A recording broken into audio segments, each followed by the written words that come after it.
ओम नमः शिवाय, श्री शिवाय नमस्तुभ्यम। कल है गुरुवार का दिन, जो कि बहुत खास बन रहा है क्योंकि इस दिन पड़ रहा है पुष्य नक्षत्र पड़ रहा है। आज के इस पूरे वीडियो में हम कुल 8 उपायों के बारे में बात करेंगे, जो कि आपकी सारी मनोकामनाओं को, धन प्राप्ति की समस्या, कलेश मुक्ति के लिए, मनोकामना पूर्ति के सारे उपाय आज के इस वीडियो में देखेंगे। पूज्य गुरु जी की कथा से सुन करके और समझ करके बहुत आसान भाषा में आपको बताने का पूरा प्रयास करूंगा, परंतु उससे पहले आप वीडियो को कर दीजिए लाइक। चैनल पर जो भी लोग पहली बार आए हैं, चैनल को सब्सक्राइब करके महादेव जी का कोई सा भी प्यारा नाम कमेंट बॉक्स में लिखना मत भूलिएगा, ठीक है। ध्यान से समझिएगा, समझने की कोशिश कीजिएगा किस तरह से ये उपाय करना है, एक खास नियम है और क्यों करना है वो सारा सब कुछ बताऊंगा समय के साथ में। जो सबसे पहला उपाय है वो आपको एक कच्चे चावल से करना होगा। ध्यान रखना, आपको करना कैसे होगा, एक कच्चा चावल लेना होगा जो कहीं से भी खंडित ना हो, ध्यान रखना, ठीक है ना, जो कहीं से भी खंडित ना हो। खंडित चावल आपको नहीं लेना है। आपको एक लोटे के अंदर इस कच्चे चावल को डालना है और पूरे के पूरे लोटे जल को शुद्ध जल से भर देना होगा और इसे लेकर के प्रदोष काल में पहुंच जाओगे शिवलिंग के पास में। जब आप शिवलिंग के पास में जाओगे, ओम नमः शिवाय, श्री शिवाय नमस्तुभ्यम का स्मरण करते हुए उत्तर दिशा की तरफ आपका फेस होना चाहिए। कुबेरेश्वर महादेव जी के नाम से इस जल को समर्पित कर देना होगा। किनके नाम से? कुबेरेश्वर महादेव जी के नाम से इस जल को समर्पित कर देना होगा। 2 मिनट यहाँ पर खड़े होकर के आपको भगवान जी से प्रार्थना करनी होगी, विनती करनी होगी कि आपके घर में जो भी धन संबंधित समस्याएं हैं या फिर वैभव, संपदा या लक्ष्मी प्राप्ति, इन सब चीजों के लिए ये वाला उपाय आपको करना होगा। और आपकी जो भी परेशानी है, विनती है, महादेव जी से कह देनी होगी। जो व्यक्ति 2 से 3 प्रदोष या 2 से 3 गुरुवार लगातार इस उपाय को कर लेता है, उसकी सारी समस्याएं हल जरूर हो जाती है। ये तो हो गया पहला उपाय। जो दूसरा उपाय करना होगा आपको, वो करना होगा काले तिल से। काले तिल क्या करते हैं? आपके पापों का नाश करता है। किसका? पापों का नाश करता है। जो भी छोटे मोटे पाप आपके जीवन में हुए हैं, अगर आपको उसका प्रायश्चित करना है तो गुरुवार के दिन या प्रदोष के दिन आपको ये वाला उपाय करना होगा। कब करना होगा? प्रदोष काल के समय, यानी कि शाम के समय आपको ये वाला उपाय करना होगा। उसी तरीके से आपको एक तांबे का लोटा लेना है और इसके अंदर कुछ काले तिल आपको मिला लेने होंगे। ध्यान रखना, गुरुदेव ने इसकी कोई संख्या फिक्स नहीं बताई है। आपको चुटकी भर काले तिल ले लेने हैं और इसको अपने घर के शुद्ध जल से भर लेना होगा और शिवलिंग के पास चले जाना होगा। हमेशा की तरह बताऊंगा, उत्तर दिशा की तरफ आपको मुंह करके खड़ा हो जाना है और इस पूरे के पूरे 1 लोटे जल को काले तिल के समेत आपको समर्पित करना होगा मेरे देवादिदेव महादेव जी के ऊपर। जो भी आपकी पापों का नाश है उसका प्रायश्चित करते हुए, मन में स्मरण करते हुए ओम नमः शिवाय, श्री शिवाय नमस्तुभ्यम का आपको जाप करते हुए ये जल समर्पित कर देना होगा। जो व्यक्ति लगातार हर गुरुवार के दिन इस वाले उपाय को कर लेता है, महादेव उसकी सारी गलतियों को माफ कर देता है, उन्हें सच्चे रास्ते पर चलने की सीख दे देता है। गुरुदेव का ये वाला उपाय बहुत ही खास है। अगर आपके परिवार में कोई भी ऐसा सदस्य है जो बहुत ही अकड़ू वगैरह स्वभाव का है, हर गुरुवार के दिन उससे ये वाला उपाय करने के लिए बोलिएगा, उसका स्वभाव एकदम निर्मल हो जाएगा। अगला जो उपाय बताऊंगा तीसरा, वो आपको करना होगा जौ से। ये जौ क्या है? जब आप इसको निकालोगे तो इसके अंदर आपको धान निकलेगा, चावल का दाना निकलेगा, ठीक है ना। आपको ये जौ लेनी है। अब सॉरी, ये धान है, ये है जौ। धान में से चावल का दाना निकलता है, आपको जौ लेना है।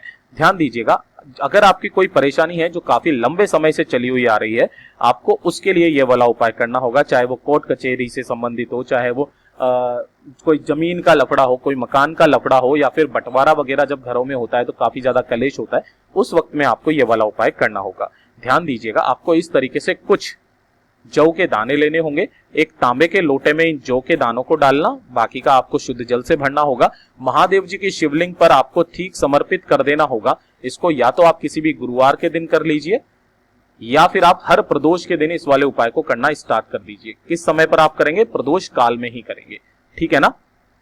इसी समय पर आपको करना है और आपकी जो भी लंबे समय से कोई सी भी समस्या चली आ रही है, परेशानी चली आ रही है, कष्ट है, वो सारे समाप्त जरूर हो जाएंगे। अगला जो उपाय बताऊंगा वो बहुत ही ज्यादा खास होने वाला है। चौथा उपाय उन माताएं, बहनें, स्त्रियों के लिए है जिन्हें पुत्र प्राप्ति की अभिलाषा है, ठीक है ना। कब करना है? किसी भी गुरुवार के दिन या किसी भी प्रदोष के दिन आपको ये वाला उपाय लगातार करते रहना है, ठीक है ना। आप एक दिन फिक्स कर लिए। अगर आपने हर गुरुवार को आप ये वाला उपाय कर रहे हो तो हर गुरुवार के दिन कीजिए, हर प्रदोष के दिन आप इस वाले उपाय को कर रहे हो तो हर प्रदोष के दिन कीजिए।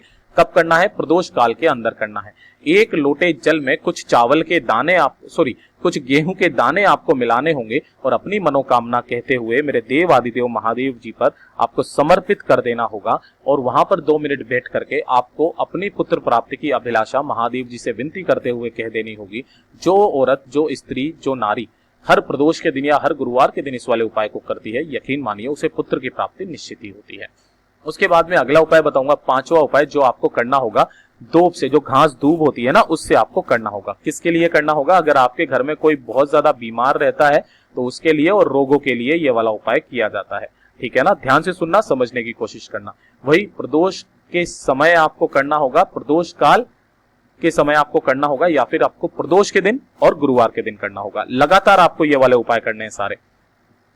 एक लोटे के अंदर थोड़ी सी दुर्वा आपको डालनी है, कोई संख्या फिक्स नहीं है, और उसी के अंदर आपको जल भर लेना होगा। ध्यान रखना, दुर्वा को अलग से नहीं चढ़ाना है, उसी लोटे जल में ही डाल लेना होगा, और इसे लेकर के पहुंच जाओगे शिवलिंग के पास में। ठीक है, अब यहां पर एक अलग से नियम है। सबसे पहले आप जल डालोगे गणेश जी के स्थान पर, फिर कार्तिकेय जी के स्थान पर, फिर माता अशोक सुंदरी के स्थान पर, फिर माता रानी के हस्त कमल पर, और फिर आखिरी में जाकर के आपको शिवलिंग के ऊपर जल समर्पित करना होगा।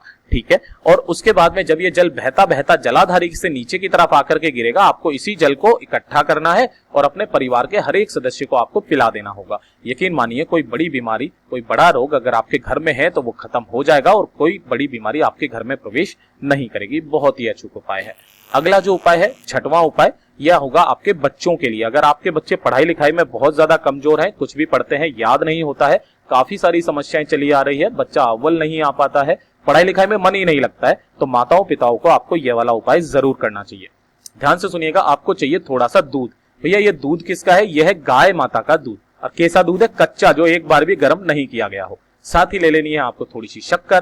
ठीक है, अब आपको एक स्टील का लोटा लेना है। ध्यान रखना, इस वाले उपाय में आपको तांबे का नहीं, स्टील का लोटा चाहिए होगा, और स्टील के लोटे में आपको इन दोनों को अच्छे से भर लेना होगा, पूरा का पूरा चीनी मिला करके, और आपको कच्चा दूध जो गाय का है उसको इस लोटे से भर लेना होगा। और पहुंच जाओगे महादेव जी के मंदिर शिवलिंग के पास में, अपने बच्चे का नाम और गोत्र बोल करके आपको ये पूरा का पूरा लोटा जल से आपको महादेव जी की शिवलिंग का अभिषेक करना होगा। माता करे तो माता कर सकती है, पिता करे तो पिता कर सकता है। सुबह करना चाहो सुबह कर लो, शाम को करना चाहो शाम को कर लो, लेकिन हर प्रदोष के दिन या हर गुरुवार के दिन आप ये वाला उपाय करना स्टार्ट कर दीजिए। इससे आपके बच्चे का जो गुरु है, वो गुरु का स्वामी प्रबल होगा और वो हमेशा बुद्धि में अव्वल आने लगेगा।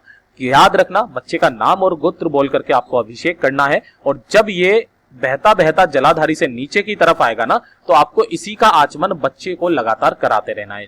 जो भी महिला, जो भी स्त्री अपने बच्चे के लिए इस तरीके से करके, और उसे हर गुरुवार के दिन या हर प्रदोष के दिन इस उपाय को करके इसे जो भी बच्चे को पिला देती है, धीरे धीरे करके बच्चा बहुत अच्छा होने लगता है, पढ़ाई में अव्वल आने लगता है, क्लास में फर्स्ट आने लगता है। ठीक है, जो भी पढ़ता है उसे याद होने लगता है। अगला जो उपाय बताऊंगा वो होगा सातवां उपाय, जो कि होगा गन्ने के रस से आपको करना होगा। ये होता है धन प्राप्ति के लिए। पहली तो हो गया धन प्राप्ति, प्लस दूसरा होता है सांसारिक सुखों के लिए, सांसारिक सुखों की प्राप्ति के लिए होता है। ध्यान रखना, आपको एक लोटे को पूरा का पूरा गन्ने के रस से भरना होगा, और गन्ने के रस से भर करके महादेव जी की शिवलिंग का अभिषेक करना होगा।